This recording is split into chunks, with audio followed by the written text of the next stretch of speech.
This episode is incredibly deep because we have one of the most impactful men you will ever hear speak on this show, Dr. Marcus Campbell.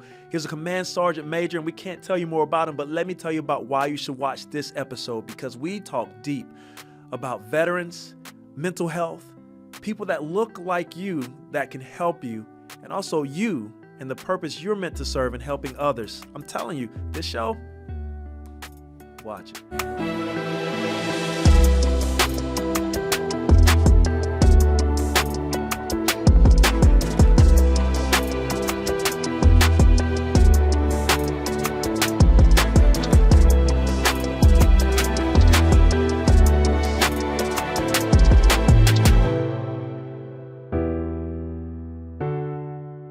Welcome back to Aspire Higher with Charles and Ivana Bailey. Oh man, I'm super excited because I get to introduce someone who's incredibly special and meaningful to me. This is family.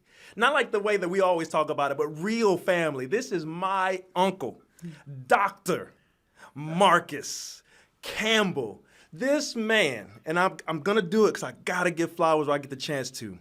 He has served 30 years in the U.S. Army. You better salute. He's literally been ranked Command Sergeant Major.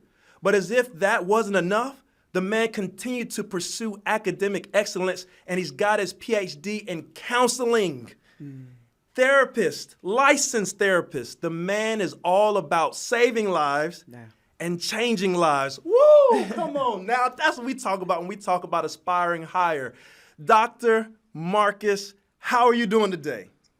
Oh, nephew, I'm doing great. I know we talked about how I'm going to address you, but I just feel so grateful to be here and to be a part of this. So I appreciate you and Ivana inviting me to take part in this. Man, you better believe it. It's exciting. It is exciting, man. We hadn't seen you in so long, man, but Yeah, you still look seriously. good. And what they call them, is it zaddies?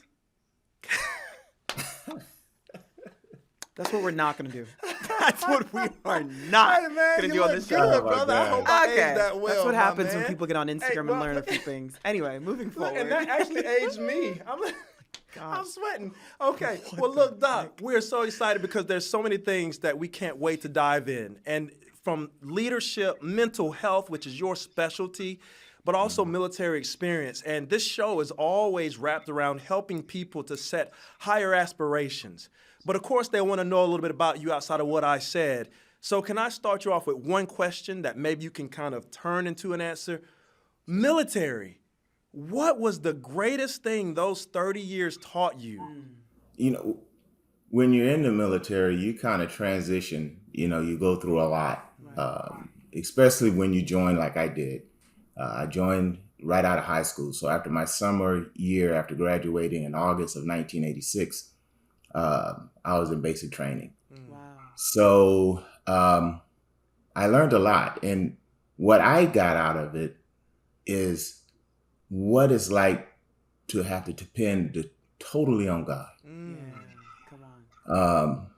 Because once I decided that I had to do it his way, then I could only do it one way. That's right. Come on. And so that's what I got out of it. Because when I retired, I was asked to serve as the chief of staff to the mayor of the city. And I didn't see that coming. Right. And nor have I ever served in any type of capacity like that. So again, I had to lean totally on God to guide me. That's incredible. So out of 30 years, if I had to attribute what I got out of it, I would attribute it all to God and how it really strengthened my walk and my relationship with him. Wow. Incredible. Coming out from high school, that's pretty impressive. Yes. How is it, let's break it down, lean on God. What does that mean when you transitioned, when you had to go from rank to rank? What did that look like? Wow. Yeah, that's a great question. So when I joined the military, I had these different ideas of what it was like, and I'm from Mississippi. Oh, that's right. So, Yeah, shout out I'm- Mississippi. I'm Crooked letter. thinking I'm about to encounter these people from the big cities and all this other stuff. And to be quite honest with you, I was scared, because I didn't know what to expect. But what I didn't want to appear was weak or, show that I was scared. So I went in kind of feisty, and and once I got through basic training and got to my duty station, then I was a little depressed. So I went through that. I wasn't your model soldier, so I was pretty bad off, to be totally honest with you. And I didn't even know it. So I was doing everything as far as military wise that you didn't need to do. Didn't look the part, didn't feel the part. People could see that.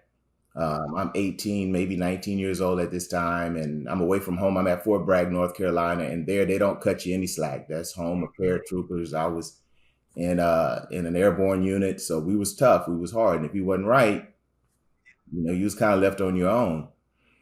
Um, but this is how God works. So I was standing in the chow hall line, just kind of keep the terminology common, and a sergeant, a non-commissioned officer, walked up to me while I was a private or PFC, and I didn't know he was watching me. I didn't know anybody watched me. I didn't even know anybody cared.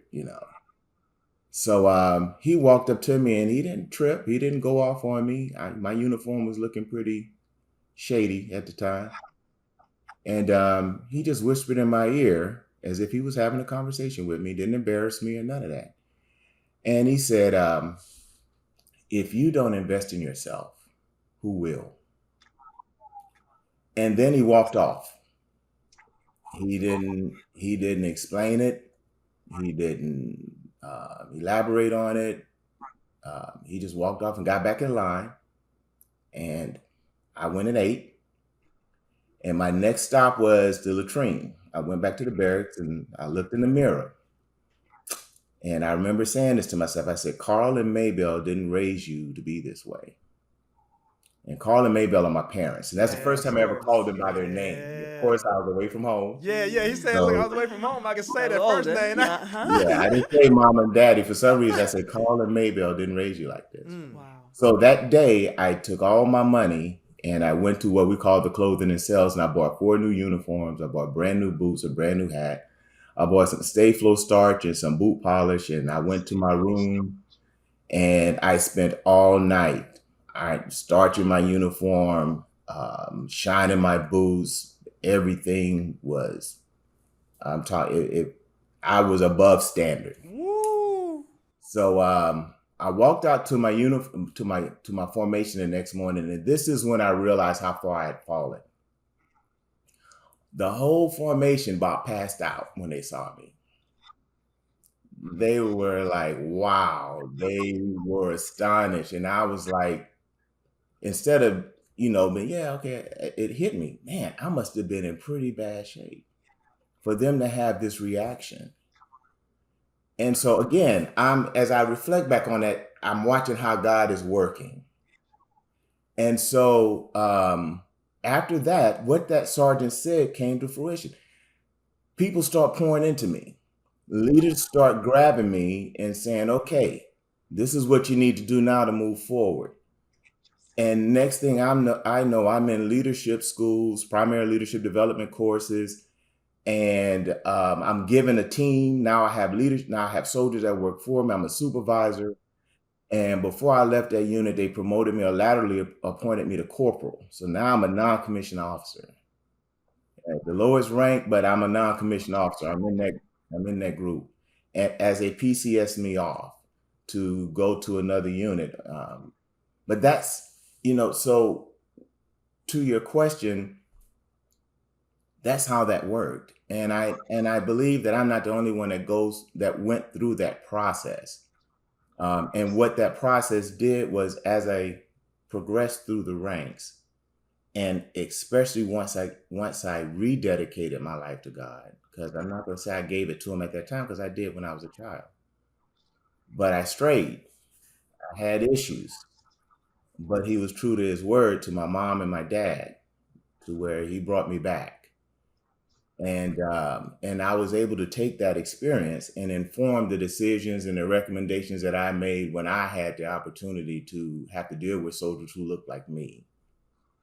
As a soldier, as when they got in trouble, I didn't have to act like, well, I never was in trouble because I was there. I never had to act like I don't understand what you're going through because I was there. I knew what to do because it was done for me when a sergeant came to me and spent time and said, if you don't invest in yourself, who will? Oh Exactly. my gosh. That's so deep. Woo! And you know what's interesting is, first of all, the investment was worth it all. Yeah. Because I'm thinking about, what if you did not choose to invest? Everyone. First of all, you wouldn't be recognized by your future.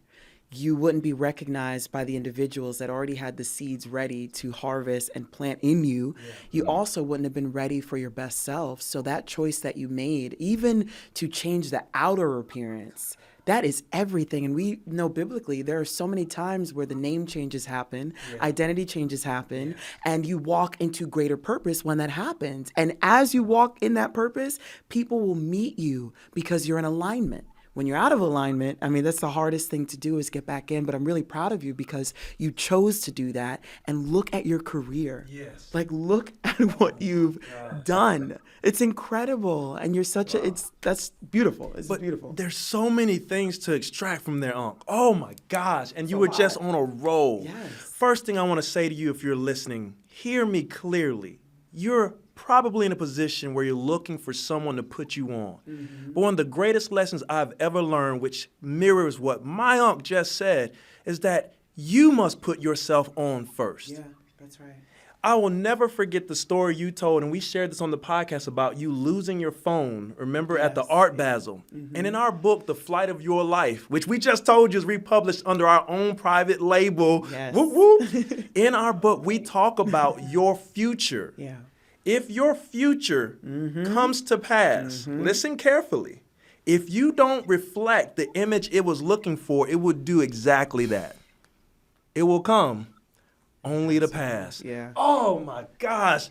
And now I have to ask you, Unc, because before you move forward, we got to talk about grandpops. Is that one of the biggest reasons why you found yourself in the military as well? Because even my dad, military.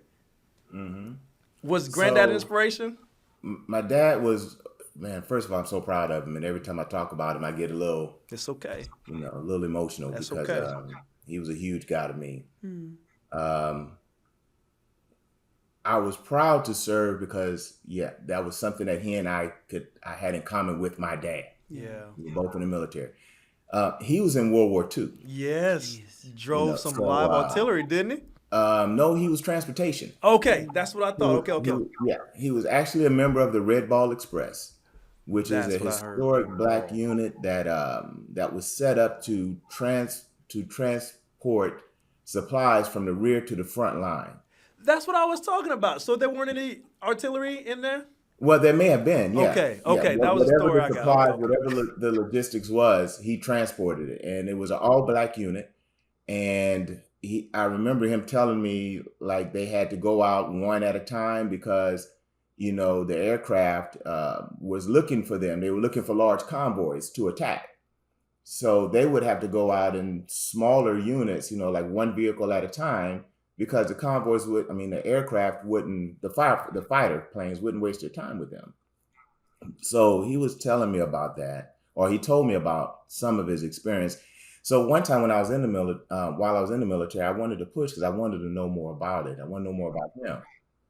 And we were in a den and we were talking, and he told me about a time when he watched somebody die, and I saw him kind of reliving that, and it prevented me from pushing forward, and because I didn't know what he was seeing at the time, but corporal was the proudest rank I've ever worn because that's what he was. And I remember when I pinned it on, it didn't matter. What I knew was I had achieved something that my father had achieved. At the time, I didn't see 30 years in the military. At the time, what I saw was a tribute to him and his service, the things he was unable to achieve because of who he was. He talked about how African Americans were treated in the military at the time. And just being a part of something that he was a part of was an awesome experience for me. And I carried that with me throughout my career. Wow. I love that. Wow. It's so impressive too because you are legendary, yet you came from a legend and Yeah. you're able to build something so special and so yet similar with his father. That's so Yes. great. Now, was it difficult to transition into the corporal role? Because sometimes we can aspire higher Sure. and not be ready. But were you ready, sincerely?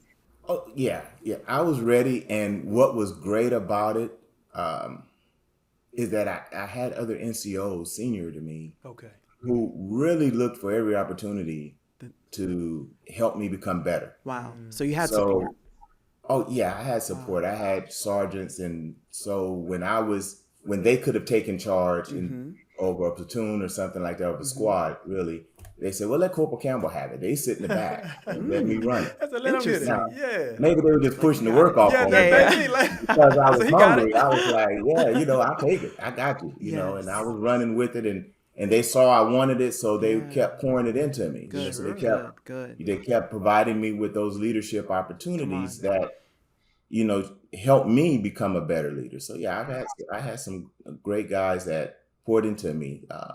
But really, and I'll share this with you. My greatest leadership lesson did come from my father, though. He was the type of guy that showed you. He worked until he passed away. Um, but one time, I think I was a staff sergeant. I always wanted to learn and become better at what I was doing. And so I was going through some family photos, and my father was a dining facility manager, in his civilian life. And he had one of the best dining halls in the Air Force. And I saw the certificates where he won all sorts of awards and everything. He worked his way from cook to the dining facility manager. And during that time, that wasn't an easy feat. Um, all these pictures I saw him in, people of all colors, black, white, um, they were happy. They were smiling. They looked like they were having a good time. They were hanging all over him, and it was confirmed every time I met somebody. They had nothing but positive things to say about him. And so I asked him. I said, "Why are all these people happy all the time?" I said, "I see all these folks around you." I said, "What's going on? Why are they happy?" And he just said, "You just have to treat people with dignity and respect." That's That's it. the bottom That is line. it. That's the key. And that was it. And Yes. so I carried that. And when I became a first sergeant, which was one rank below command sergeant major, um, one of my units, I had a company in Japan, and I had them treat everyone with dignity and respect on the front and the back of every door in the building. So that was the first thing you saw when you entered the room. It was the last thing you saw when you left. And that was a tribute to him, but it was also, that's what you do. That's what was done for me. But really, I took what he told me and I just lived by it. When I didn't know what to do, Mm-hmm. that's what I did. Come Come on. on. So, Wow. That's Wow. leadership right Yeah. And there. again, you don't realize the legacy that you're leaving and the people Yes. behind you. Yes. You know what I mean? Yes. And it's something so it's not even simple, but it's foundational. Yeah, I'll give you that. That's it. Yeah, because You he built know? his mindset off of that. Absolutely. And And then had others follow that. That's a great leader. And I think that's the thing to say. One, I love listening to my uncle give credibility and honor to, it was funny, dignity and respect, Right. but someone who's passed, but passed something on. That's right. And that legacy is continuing because it helped him develop into the person that he is today. Yes. And I want to get back to something before we go too far because your specialty is in mental health. And you said a lot of things that connect with that. You have anything you want to add real quick? Go ahead. Well, the thought you were saying earlier, you were talking about how in the military you were depressed and you didn't know it. Yeah.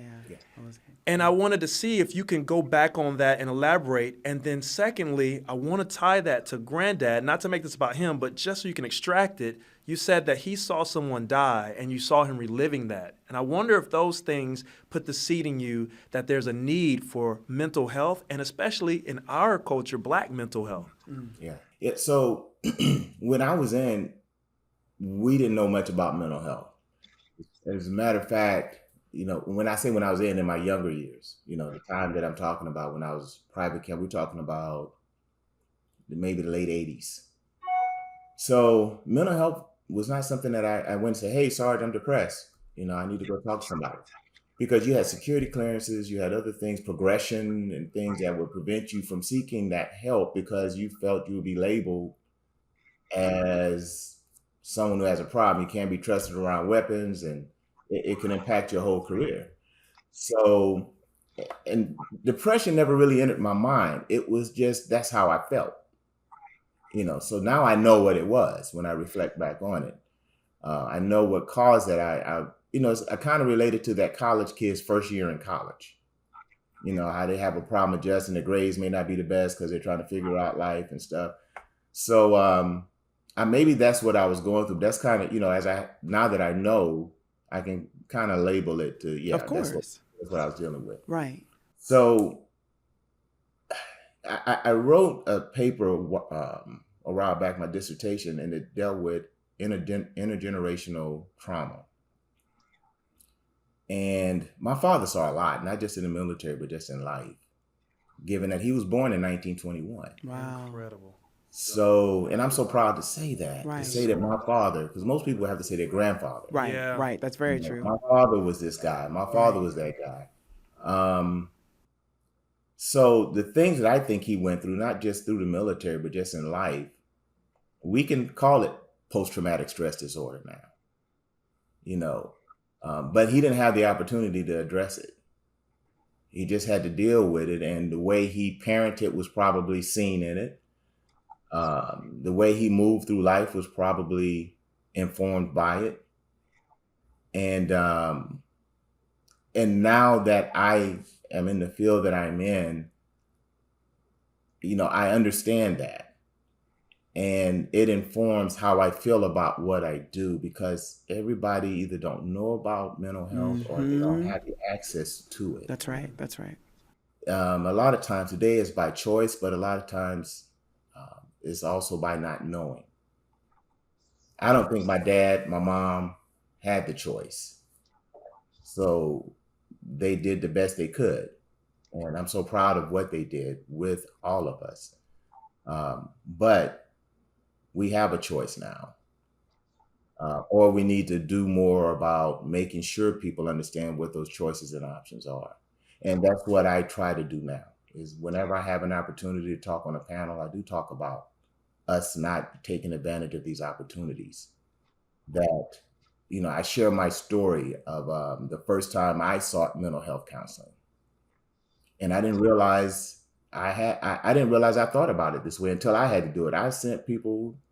I recommended people to seek counseling and things of that nature. But when I had to practice what I preached, That's right now. Come on. I felt some kind of way. Yeah. And my first time, I'll share this with you. And again, I have to be aware of how I feel when I share this, Sure, because I've known that when I share it, other things start to come up. But I was at a stoplight toward the end of my career. I had deployed 3 times. A lot of things happened. Yes, sir. And so I'm about to, I'm about to close it out, and I'm sitting at a stoplight, and I start crying. Yeah. And I called my wife, and I'm like, I don't know what's wrong with me. Yeah. I said, I need to talk to somebody. Right. And so, she's huge support. So I decided to make an appointment and to go to the hospital on post to talk to a therapist. Yeah. So I'm in uniform. I got my, everything on, and I'm get on the elevator. The mental health floor is the 13th floor, right? So after so many floors, people know where you're going. Yeah, of course. Right. Oh, you're going to that floor. So yeah, so I get on the 2nd floor. I'm on the elevator. I'm going up. People coming on the elevator, and then they're getting off at the 7th floor. I'm still on the elevator, right? People still on the elevator. They get off at the 9th floor. I'm still on the elevator. So here you are, Command Sergeant Major Campbell. I'm sure they weren't thinking this, but I'm thinking this. And I'm thinking about getting off on the 10th floor and walking, taking the stairs. But something kept me on the elevator. I went on up there. And as I shared this before, God was like, this is not about you. You need to help. But when I walk in, I see all these junior soldiers in there. And my mind want to say they think something's wrong with me. Right. My mind want to say, what's the sergeant major doing up here? you know. But what I did was I took a seat right next to him because I had to change my mindset to Come say, on. if he's okay coming up here, Right. it must be all right for me to be up Come here. on. That's a And that's quick what I shift. wanted the soldiers to start thinking. Wow. If the sergeant major come up here and get counseling, then I'm in the right spot because they're probably thinking the same thing. Yeah. So as senior leaders, we need, and I started to see it, we need to advocate for our service members and their families to seek to help Yes. the mental health that they need. I mean, we went through 20 years of war dealing with Afghanistan and Iraq, 20 plus years. I was in Afghanistan in 2002, and I went to Iraq in 2004. And in that time, when I came home from Iraq in November of 2004, both of my parents died. Jeez. My mom and my dad. My mom died. My dad died November the 29th. I think my mom died 2 days. My mom died 2 days later. Wow. I never processed that. Right. I dealt with that, and I distracted myself by staying busy. It came out one time. I dealt with it, but didn't go see anybody. So now here's all this stuff, these deployments, the stressors that go along with that, losing my mom and my dad 2-3 weeks after I came home. Jeez. The things that went on with that continue to go on with that, the guilt I felt I wasn't there for, things that I was processing. And somebody had to help me get through that. Of course. So after I left the military, I went through a couple of therapists and didn't work out. But then I ran into this brother. He looked like me. Okay. And we started off a little rocky, but it worked out. And he really pushed me, not only in my mental health, to get me to where I am today, where I can cope with these things through the skills that I know that he gave me and the skills that I've learned. But he also pushed me in a way to become a better therapist. Okay, now. And then he pushed me because during that time I was pursuing my PhD, and he held me accountable. He was already a doctor. He already had his PhD. So he was like, Campbell, you're what we need in this field.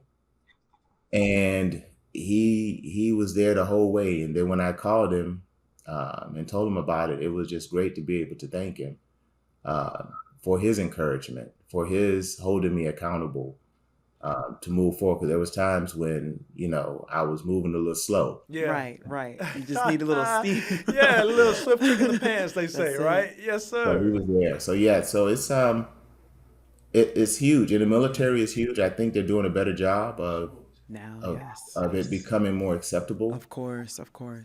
to do that. I don't know if they're all the way there yet. Right. But I see it in our community Yeah, okay. where Black men we're still struggling with Yeah.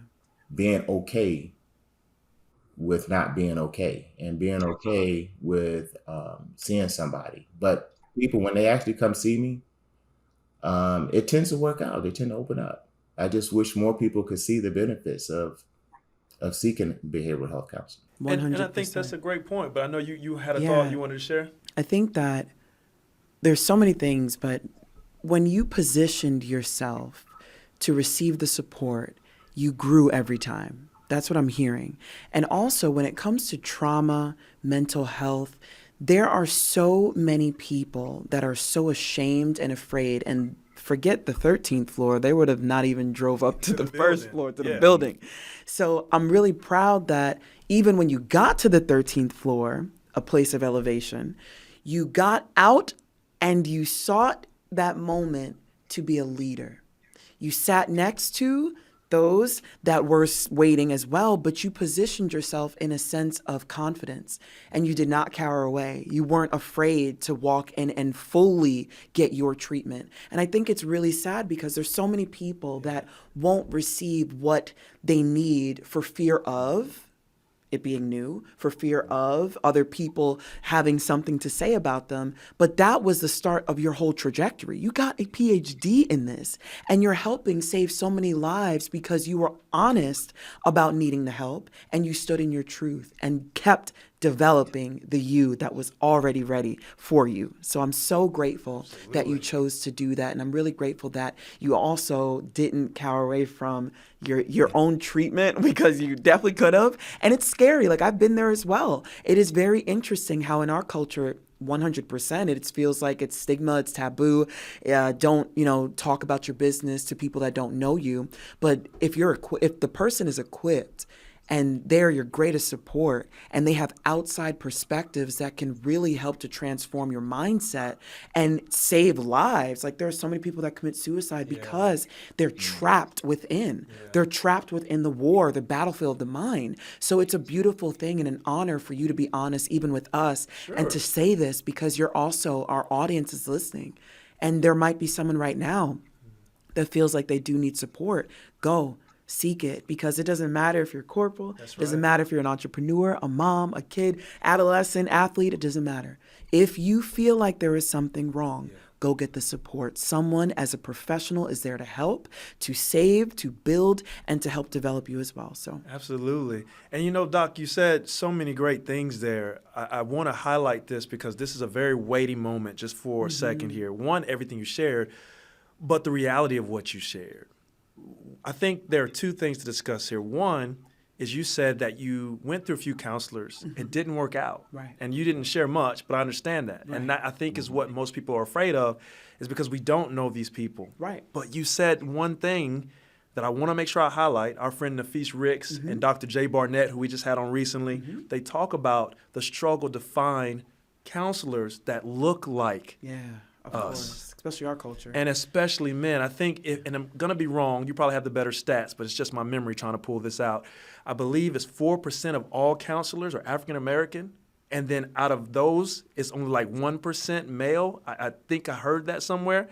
So you think about, that's another reason why it's still a struggle, because we don't see ourselves reflected. And we also don't know if we can trust the people that say that they're qualified to have actually been prepared enough to handle our mess. What would you say to someone who's speaking next? I guarantee you someone feels that. I sometimes feel that. What are your thoughts on that? So I think the question is, as far as thinking someone is qualified, meaning you walk in the office and see someone who does or does not look like you. Is that what I'm hearing? It's a few of those things, but you can speak to it however you feel best. I know I kind of put a whole lot in there. Yeah. So, and that happens a lot. And it's on both sides. Some therapists don't feel like they can treat veterans if they've never been a veteran. Credibility. Okay. And some veterans feel like they can't be treated by therapists who's never been a veteran. Right. I can understand that. Of course. And my therapist, the guy that I still see to this day, he's not a veteran. He's treated a lot of veterans, and he has a skill set that, is second to none, in my opinion. And I think what we have to get past is this prejudgment thing. As a veteran, I think we need to get past this. They can't help me unless they're a veteran. Do my experience inform my practice? Yes.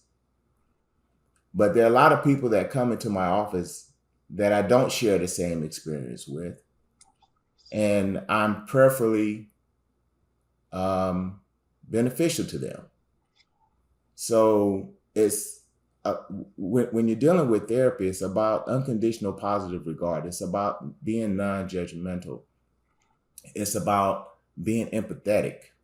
Those are the skills that, the basic skills that our therapists are given as soon as they start learning how to be a therapist.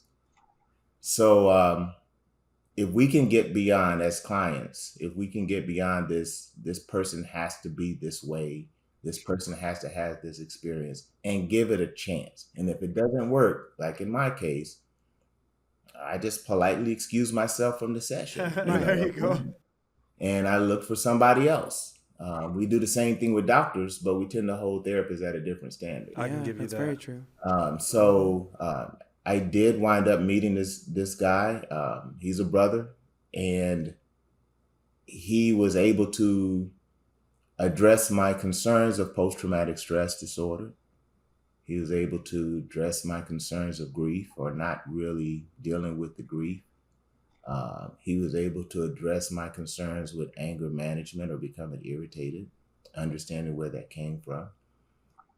He was able to help me understand what informed my decisions for 30 years. And he wasn't a veteran, Yeah. but he was a person that cared. And there Come it on. goes. So I think we just got to give people a chance. Sometimes we defeat it, and then we have to ask ourselves, why are we defeating this? Because we really don't want to go. Right. Yeah, sure. Absolutely. So we don't know what a person can do for us until we give them an opportunity to do it. That's Yes, it. sir. That's it. And prayerfully, you'll be able to benefit from their services if you give them a fair chance to Right. provide their services to you. Right. Right. So that's what I would ask people to do. Give therapy a chance. If it doesn't work out, you got options. Yes. But hopefully it does for you. Right. And then you can move forward and reaching the goals that you have for yourself. I Incredible. love that. You know, sometimes I think if you're listening, and we've talked about this before, we'll put limitations on the access that we have. Mm-hmm.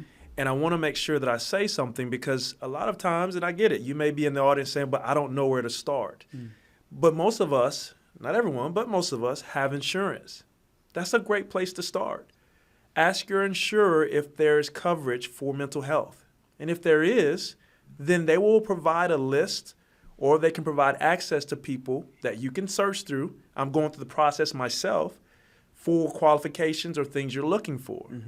But that's a start. And I think what my uncle, doctor, I don't know what to say, I feel like breakdancing. No, but sincerely, I believe he's saying is just give yourself the best chance. That's honestly what you want for yourself. Goes back to the point we made at the beginning of the show when Dr. Marcus was talking about the sergeant, I believe it was, that came to him and said, if you don't invest in yourself. That's right. That's right. Well, this is an opportunity for you to invest in yourself. Right. Maybe that's all you have to do. Right. Coach Ivana oftentimes uses principles of reframing and shifting perspectives. Yes. And you just heard an incredible one by Dr. Marcus when he went to get treatment and he had to tell himself, well, maybe this is an example to other people who are looking up to me that this is something that they too can benefit from. Right. Maybe shift your perspective a little bit more so that you can give yourself the courage necessary to move forward. That's And right. Go ahead. And there are some, I'll speak to another Sure. part of the audience or demographic that may not have insurance and Yes. they may not have the resources available right now. I believe that it could be as small as just writing and letting it out that way, journaling, starting to release the emotions that might be within that are just screaming to be out anyway. It also can take some cognitive restructuring when you're looking in the mirror and you're being honest and you're just talking into the same image that's looking back at you. These are small practices I use with my clients, and I've seen so much breakthrough happen. And it's something that hit me immediately was, well, there are people that don't have right now, right. but these are things that can help as valid resources, tried and true. They really do help. So yeah. And there are also resources, and Doctor, you may be able to speak to that as well, but there are resources that we will probably do some research. And in fact, what we'll do is we'll find a few links and have them put in the description of organizations that actually do offer free counseling. That's right. I know That's there are right. some specifically in Atlanta that offer, and Georgia and different places, but the point we're making is you can find help. So don't let the barrier to entry keep you from entering. Right. Right. Because you're preparing the person for where you truly believe you're destined to be. That's right. That means you have to be willing to fight for That's the right. person you believe you're meant to become. Yes. Doc, any thoughts? Nah, I think that's great. First of all, I love the way y'all bring my thoughts together. I love it. Anna, when you was talking about cognitive restructuring, that's a huge part of cognitive behavioral therapy, Come on. which is what I use. Yes. So Wow. it's a great tool. Cognitive behavioral therapy is designed to empower the client Yes. so that they become their own therapy That's right. That's right. through things like Socratic questioning, through Yes. things like cognitive restructuring, through positive reinforcement, all of those things that I'm sure you use. And they take that, and again, it's me, I use that on not just with my clients, but I use it for myself. When you're talking about opportunities for receiving counseling, there are grants out there. Our church applied and received a grant where when members come to them and they need therapy, they've already created a network with therapists and in the community to where they pay for so many sessions from that grant. There's another grant out there that deals with the elderly, the agency that I work with, Elephant in the Room. They applied for a grant to help elderly people, where they can provide services to them that they don't have to pay for, and they received that grant. So now they're able to provide free services for elderly people. There's another organization that I was partnering with that are in the process of trying to receive grant money for grant funding to help veterans in the community. And there's another agency that just came online that's doing just that. So there are opportunities out there, and if agencies want to explore these grant opportunities, they're definitely there, and we just have to have to have the desire to look for it, apply Yes. to it, because they're not easy. Paperwork is not always. Of course. Um, it's not just sign your name and they give it to you, Right. Right. but it's doable. Yes, sir. I watched our agency go through it, and we found out just yesterday that we received it. Congratulations. That's So it's awesome. great. It is great to see that, these resources are available, especially for people who may have a concern with affording it. That's incredible. Wow. Well, Doc, we always like to give the last word to our guests. Is there anything you like to say that you hadn't gotten the opportunity to share? It doesn't matter how long it takes, but is there any last words or communicative message you'd like to give to our listeners? No, I think y'all gave me a lot of opportunity to talk. And I think I took advantage of that. I do appreciate this opportunity. I really wish that we would do more around mental health. Right. Yeah. Right. I do couples, Okay. and I provide services to families. I deal specifically with adults. I used to see children, but I only see children now in a family setting. Okay. And the reason being is because I feel that the family, especially when you're dealing with a child, needs to understand what their role is in that Absolutely. in that Yes. Yes. process. Yes. And if I'm just seeing a child individually and I'm sending them home and Right. They're right the back. work is not being done in the That's right. house, That's right. then it's difficult Yeah, for the child to process all of that. sure. So I just wish that we would do more of mental health awareness. So I Right. appreciate this opportunity that y'all gave me to speak on this, Thank to you. also speak on my career to the veterans out there. I truly appreciate what they continue to do for our communities, and to the active duty service members. I appreciate what they're doing Sincerely. for our country right now. And thanks for providing that opportunity for us to talk about those things. It's beautiful. I love that.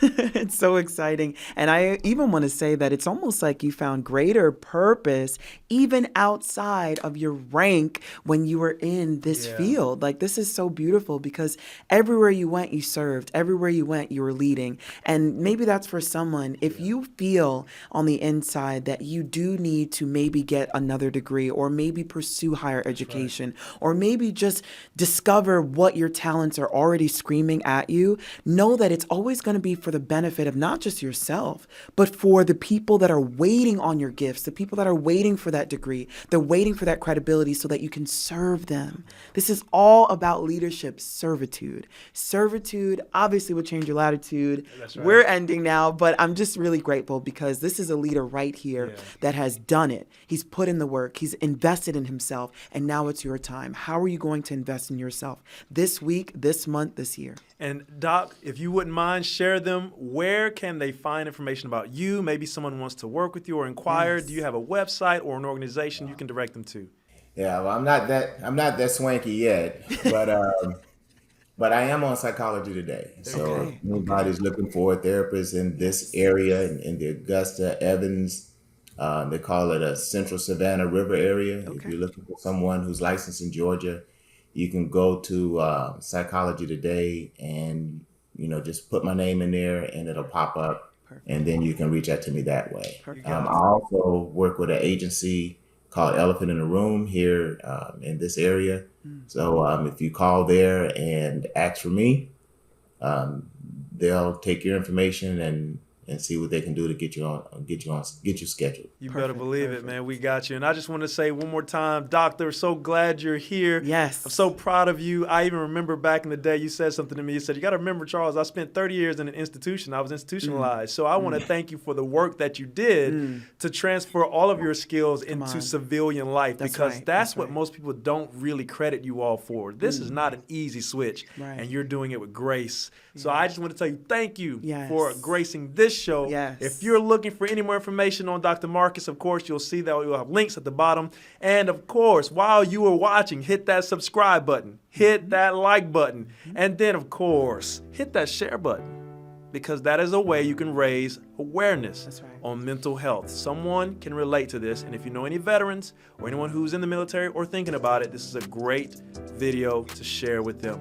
We hope that we'll see you on the next episode, but until next time, I'm checking out, Coach Charles.